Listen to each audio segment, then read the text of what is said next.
তুমি মরতে পারো না? বাইচে আছো কেন? চুপ কর। কারে কি কইতেছস? হ্যাঁ, আর কি করতে যাইতেছিলি? একবার আমার কথা চিন্তা করস নাই? একবার ভাইটার কথা চিন্তা করলি না? মা থামো থামো থামো, ওরে বলতে দাও। ও ছোট মানুষ তো, ও বলুক। ওর মনের মধ্যে এখনো ওই কিছু ঢুকে নাই, ও বলুক। ওর ভাই তো কিপটায়, কিপটারে কিপটা বলবো না তো কি বলবো? আব্বার কথা মনে আছে তোর? মনে নাই না? মনে থাকবো কেমনি?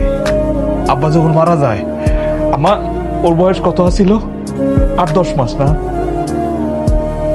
বুঝলি, আমার বাপ অনেক টাকা রোজগার করছে, অনেক টাকা। 2 হাতে রোজগার করছে, 4 হাতে খরচ করছে। আত্মীয় স্বজন, বোন বাগনি এমন কেউ নাই যে আমার আব্বা টাকা পয়সা দেয় নাই।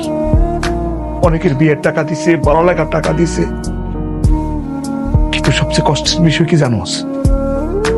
আব্বা যখন মারা যায়, অসুস্থ হয়ে মারা যায়, আব্বার চিকিৎসা করানোর জন্য এই সংসারে 1 টাকা ছিল না। মানে জিজ্ঞাসা কর, আমার আব্বা কত কষ্ট করে মারা গেছে। হাসপাতালে নিয়ে গেছি, টাকার জন্য অপারেশন করতে পারে নাই, চিকিৎসা করতে পারে নাই। এই বাড়িটার মধ্যে আব্বা মারা গেছে কষ্ট পাইয়া।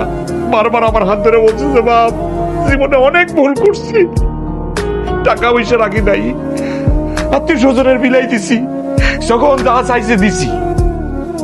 ওই যে আমার আব্বার কষ্টটা আমি দেখছি, তারপর থেকে আমি শিক্ষা নিছি যে আমি জীবনে কোনোদিন অপচয় করবো না। এই যে তুই আমার কিপটা কইতেছিস না, এই যে আমার বউ আমার কিপটা কয়, এলাকার মানুষ কিপটা কয়, আমি কেন কিপটামি করি? একবার ভাবছোস আমি কেন কিপটামি করি?